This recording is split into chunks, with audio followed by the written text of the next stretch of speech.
안녕하세요. 사랑하는 나그네 교회 교우 여러분, 그리고 그리스도 안에 형제 자매된 교우 여러분. 오늘도 우리가 함께 마음 모아 하나님 말씀을 같이 읽어가겠습니다. 오늘 읽어갈 주의 말씀은 예레미야 25장입니다. 우리는 어제 본 24장에서 무화과 나무의 비유를 봤죠. 무화과 열매가 담겨있는 광주리 비유를 봤죠. 좋은 무화과가 담겨있는 광주리와 나쁜 무화과가 담겨있는 광주리가 있었습니다. 좋은 무화과는 하나님의 말씀에 순종하여 바벨론에게 항복을 선언하고, 그러나 옮겨진 그 바벨론 그 땅에서 사실 하나님 말씀대로 징계를 달게 받으며 소망의 가나안 땅으로 돌아갈 것을 바라보며 자신의 죄악을 돌이키고 있는 하나님의 백성입니다. 그런 백성은 하나님께서 도리어 잘 보살피다가 그들을 번성케 하여 이제 가나안 땅으로 돌아오게 하는 그런 일을 하실 것이라 말씀하셨고, 나쁜 무화과는 하나님의 징계를 사실 거절한 것이죠. 징계받을 이유가 없다고 생각한 겁니다. 그러니까 자신들은 하나님의 도우심으로 오히려 바벨론과 저항하여 승리를 얻을 것이라는 거짓 평화와 확신을 가지고 자신의 죄악을 돌아보지 않은 채 맹렬히 바벨론에 저항했으나 결국은 다 멸망하게 되고 말게 됩니다. 이런 상황 속에서 나쁜 무화과로 표현된 유다의 불순종은 결국은 하나님께 징계를 받는 것이 이제 어제 본 내용인데, 오늘은 그 심판의 재앙이 어떻게 드러나는 것인지 25장 전체에 걸쳐서 내용이 제시되어 갑니다. 먼저 1절부터 14절까지는 70년간 바벨론에서 포로 생활할 것임이 이제 선언되는 내용입니다. 1절 보겠습니다. 유다의 왕 요시아의 아들 여호야김 넷째 해 곧 바벨론의 왕 느부갓네살 원년에 유다의 모든 백성에 관한 말씀이 예레미야에게 임하니라. 2절부터 7절에 이들이 포로로 끌려갈 것이다 이렇게 말씀해 주시고 그 이유를 밝혀주고 계세요. 선지자 예레미야가 유다의 모든 백성과 예루살렘의 모든 주민에게 말하 이르되, 자 들어볼까요? 3절 유다의 왕 아몬의 아들 요시야 왕 13째 해부터 오늘까지 23년 동안 여호와의 말씀이 내게 임하기로 내가 너에게 꾸준히 일렀으나 너희가 순종하지 아니하였느니라. 이제 예레미야는 23년간의 선지자 사역을 통해서 활동해온 지금 시점입니다. 아무 소용이 없었다. 너희가 완악히 내 말을 순종치, 나를 통해 보내신 하나님의 말씀을 순종치 않았다. 24절 그러므로 여호와께서 그의 모든 종 선지자를 너희에게 끊임없이 보내셨으나 너희가 순종하지 아니하였으며, 예레미야뿐은 아닙니다. 다른 선지자들의 말도 저들이 듣지 아니했던 거죠. 귀를 기울여 듣지도 아니하였도다. 순종은 고사하고 듣는 것조차도 하지 않았다. 이게 얼마나 이제 유다 백성들이 하나님의 말씀을 멸시한 것입니까? 5절에 하나님의 말씀이 이것이었습니다. 그가 이르시기를 너희는 각자의 악한 길과 악행을 버리고 돌아오라. 그리하면 나 여호와가 너희와 너희 조상들에게 영원부터 영원까지 준 그 땅에서 살리라. 하나님께서 영원부터 영원까지 주겠다고 약속하신 그 땅에서 살기 위해서는 하나님의 말씀을 듣고 회개하고 악한 길에서 돌이켜야 되는 것입니다. 6절에 다른 신을 따라다니면서 다른 신을 우상 섬기면 하나님께서 그 땅에서 살도록 하시겠어요? 6절 그러니까 너희는 다른 신을 따라다니며 섬기거나 경배하지 말며 너희 손으로 만든 것으로서 나의 노염을 일으키지 말라. 그리하면 내가 너희를 해하지 아니하리라 하였으나. 7절 너희가 내 말을 순종하지 아니하고 나의 손으로 만든 것으로서 나의 노여움을 일으켜 스스로 해하였느니라. 여호와의 말씀이니라. 결국 저들은 순종하지도 않았고 기울여 듣지도 아니하여 이 받는 재앙을 저들이 핑계할 수도 없고 억울하다 말할 수도 없는 것입니다. 자, 이렇게 해서 이제 포로로 끌려가는 이유를 잘 제시한 이후에 하나님께서 이제 8절부터 11절까지 그들이 당할 70년 동안의 포로 생활을 예언합니다. 8절 그러므로 만군의 여호와께서 이와 같이 말씀하시니라. 너희가 내 말을 듣지 아니하였느니라. 보라 내가 북쪽 모든 종족과 내 종 바벨론 왕 느부갓네살을 불러다가 이 땅과 그 주민과 사방 모든 나라를 쳐서 진멸하여 그들을 놀램과 비웃음거리가 되게 하며 땅으로 영원한 표가 되게 할 것이라. 여호와의 말씀이니라. 내가 그들 중에서 기뻐하는 소리와 즐거워하는 소리와 신랑의 소리와 신부의 소리와 맷돌 소리와 등불빛이 끊어지게 하리니 이 모든 땅이 폐허가 되어 놀랄 일이 될 것이며 이 민족들은 70년 동안 바벨론의 왕을 섬기리라. 그 바벨론 포로로 끌려갈 것을 말씀하셨어요. 저들이 다 비웃음거리가 놀랜거리 되고 영원한 폐허가 되어버리고 말 것을 말씀하셨습니다. 이런 상황의 심판 속에서 폐허가 된 땅에서 함께 죽느냐 아니면 바벨론 포로로 끌려가느냐, 이게 다 하나님의 심판이거든요. 이 심판의 재앙을 순전히 받고 바벨론으로 끌려가는 사람들에겐 도리어 살 길이 주어지는 역설이 벌어지게 되는 것이죠. 12절부터 14절 가게 되면 놀라운 예언이 참 주어지죠. 70년이 끝났을 때 바벨론이 유다를 멸망시킬 때 행했던 그 잔인한 살육의 죄가를 하나님이 물으셔서 바벨론을 심판하시겠다고 말씀한 내용이 나와요. 그러니까 바벨론이 남쪽 유다를 쳐서 예루살렘을 다 멸망시킬 때 그들이 너무너무 잔혹했어요. 그 잔혹한 그 겨울 당한 유다는 하나님께 불순종한 죄값을 받는 것이었습니다. 그러나 바벨론이 자기의 그 더러운 그 욕망과 그 탐욕과 그 다음에 그 죄의 성정 때문에 잔인하게 살해하는 것에 대한 그 심판은 하나님 그들에게 내리신 거죠. 그래서 70년 됐을 때 저들이 바벨론에 멸망하면서 유다 민족은 가나안 땅으로 돌아오게 되고 하나님께서는 바벨론에게 심판을, 그 죄값들의 심판을 물으시는 그런 형태로 70년 지났을 때 바벨론이 멸망하게 되어집니다. 내용을 보죠. 11절 14절.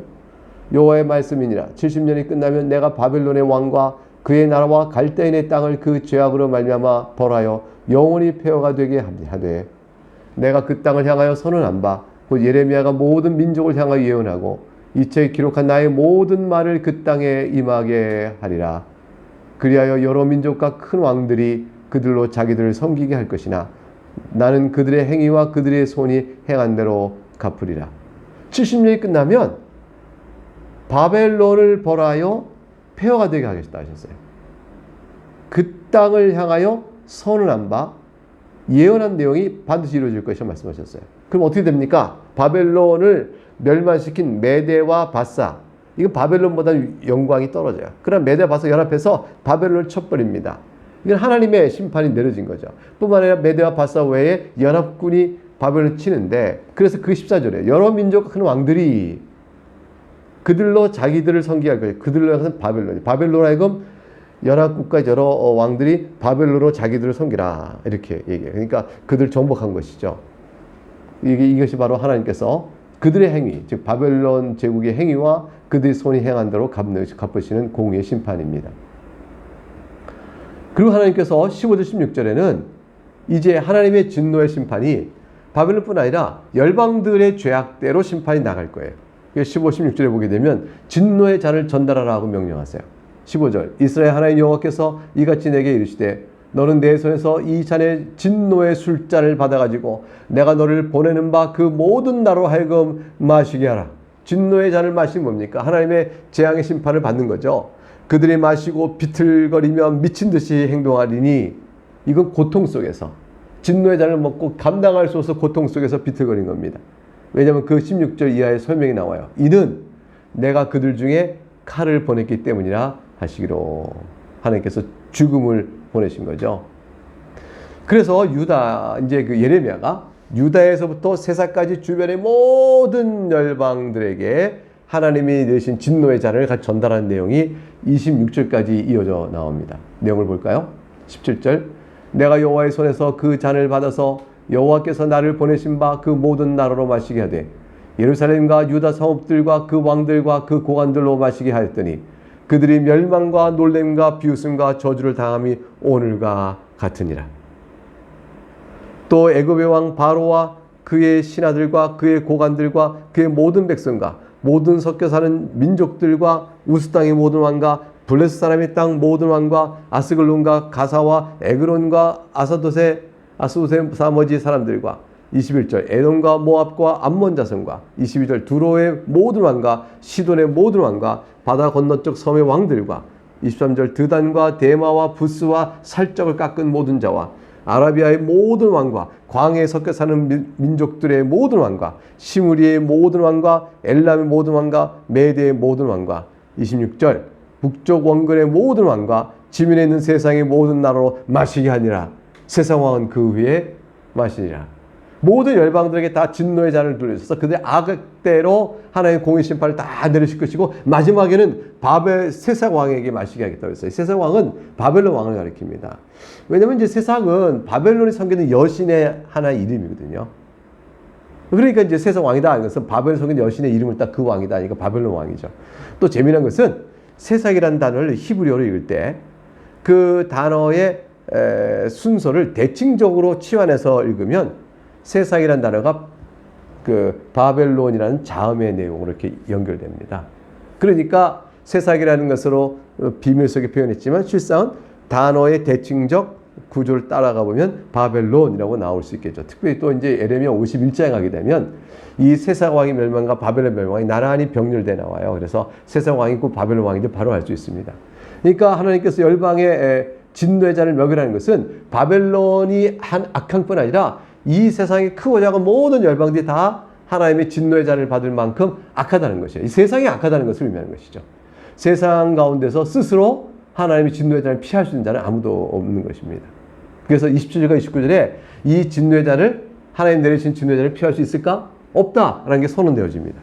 27절 너는 그들에게 이르기를 만군의 여호와 이스라엘의 하나님 말씀에 너희는 내가 너희 가운데 보내는 칼 앞에서 마시며 취하여 토하고 엎드려도 다시는 일어나지 말아라 하셨느니라.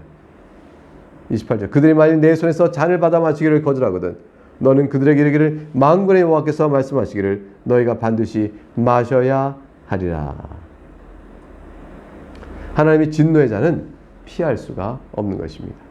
마셔야 해야 될 때는 마시지 않을 수가 없는 것입니다.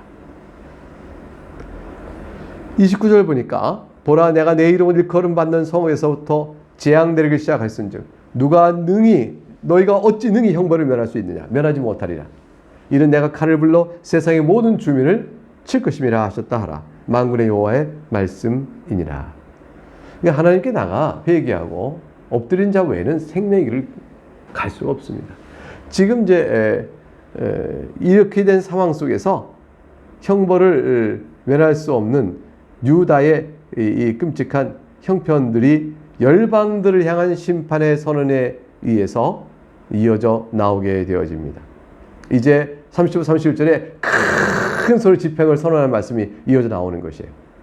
그러므로 너는 그들에게 이 모든 말로 예언하여 이르기를 여호와께서 높은 데서 포효하시며 그의 거룩한 처소에서 소리를 내시며 자 무섭죠? 높은 데 포효하시고 큰 소리 내시고 그의 조장을 향하여 크게 부르시고 세상 모든 주민의 포도 밟는 자같이 흥겁게 노래하시리라. 크게 부르시고 다 뭐예요? 으르렁 심판을 선언하시는 거예요.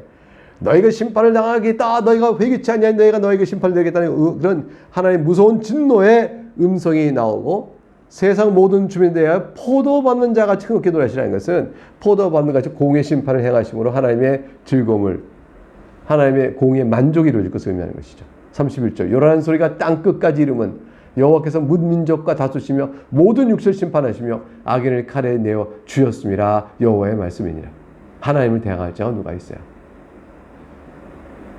하나님 앞에서 베푸시는 그 심판 앞에서 두려워 떨며 회개하고 나가는 것이 살 길인데 저들은 그 심판을 당하면서도 저주하며 이를 갈릴 때라도 회개하고 돌아오지 않는 그런 끔찍한 죄악의 눈먼 자가 되어 있습니다. 이제 32, 35절에 보면 이와 같은 이제 열방들에 대한 심판과 그 다음에 하나님께서 행하실 유다를 포함한 심판들이거든요. 이제 30, 35절에는 이런 하나의 심판으로 해서 어떠한 일을 당하게 될 것인지 그 참상에 대해서 선언하십니다. 만군의 여호와께서 이와 같이 말씀하시니라. 보라 재앙이 나서 나라에서 나라에 미칠 것이며 큰 바람이 땅 끝에서 일어날 것이라. 재앙이 뭐 나라에서 나라니까 온 전 세계에 미칠 것이죠. 그날에 여호와에게 죽임을 당한 자가 땅 이 끝에서 땅 저 끝까지 미칠 것이나 전 세계에 하나님의 심판을 피할 자가 없습니다. 그들 외에 애곡하는 자도 없고 시신을 거두주는 자도 없고 매장하여 주는 자도 없으리니 그들은 지면에서 분토가 되리로다. 이 모든 나라에 미치는 하나님의 대심판의 참상은 아무도 애곡할 수도 없고 시신을 거두 매장할 수도 없어요. 왜냐하면 다 심판을 받고 있으니까요. 얼마나 비참해요. 34절 너희 목자들이야 외쳐 애곡하라. 너희 양떼의 인도자들이 잿뜸에서 뒹굴라. 이는 너희가 도살을 당할 날과 흩음을 당할 기한이 찼음즉 너희가 귀한 그릇이 떨어진 같이 될 것이라. 목자들아 외쳐 애국하라는 것은 유대의 왕을 가리키는 거죠. 너희 양떼 인도자들아, 유대의 지도를 의미하는 거죠. 잿뜸을 뒹굴라 그랬어요. 왜냐하면 너무나도 끔찍한 재앙이 저들에게 임할 것이니까. 결국 이러한 내용 속에서 대심판 아래 놓인 유다 백성이 당할 그 참상이 무엇인가를 알 수가 있죠. 25절 보니까 목자들은 도망할 수 없겠고 양떼 인도자들은 도저할 수 없으리라. 왕이 도망갈 수가 없었던 것입니다. 귀족들이 도망가지 못해요. 다 바벨론 심판을 받고 피할 수 없게 당하고 말게 됩니다. 이제 36절 38절에 가게 되면 이제 마지막 단락이죠. 목자들이 부르는 소리와 양떼의 인도자들이 애곡하는 소리여 여호와가 그들의 초장을 황폐하게 하미로다. 어제 방법이 없죠. 평화로운 때는 목자가 양떼를 돌보며 힘 있는 것 같지만 이런 때가 되어지고 하나님께서 치시니까 목자들과 양떼 인도자들은 자신들이 지은 죄를 회개할 따름이지 다른 방법이 없는 겁니다. 30절 평화로운 목장들이 여호와의 진노하신 연기 앞에서 적막하게 되리라. 평화로운 목자들이 적막하게 되는 말은 작은 소리도 낼 수 없을 정도로 위축되어 있는 걸 의미합니다. 이게 이제 평화로운 목자들이 여호와의 진노하신 연기 앞에 적막하게 되리라. 작은 소리조차 낼 수 없는 사람이 황폐하고 다 망해진 거죠. 초장이 황폐하게 된 거예요. 38절 그가 젊은 사자같이 그 굴에서 나오셨으니 그 호통치는 분의 분노와 그의 극렬한 진노로 말미암아 그들의 땅이 황폐하게 되리라. 이것은 하나님께서 말씀해 젊은 사자가 그래서 나왔다. 이건 은근히 하나님의 진노의 그 무서움과 그 강력함과 그 아무도 감당할 수 없는 힘을 보여주는 표현이라 할 것입니다. 사람이 하나님의 진노를 막을 자는 없습니다. 이와 같은 끔찍한 참상을 기록하는 오늘의 본문은 사람으로서는 하나님의 진노를 피할 자가 없구나 하는 사실을 깨달아야 합니다. 이걸 깨닫고 우리는 어떻게 구원을 노래하고 심령의 평안함을 유지할 수 있습니까? 우리 주 예수 그리스도이신 거죠. 주 예수 그리스도를 보고 그를 믿고 그를 통하여 죄사함의 은총을 받아 누리며 그렇게 살아야 할 때만 우리가 이 하나님의 무서운 진노로부터 피할 길을 얻게 되어질 것입니다. 네, 오늘은 여기까지 살펴보고 내일 또 계속 이어서 주의 말씀을 함께 즐거이 읽어가도록 하겠습니다. 감사합니다.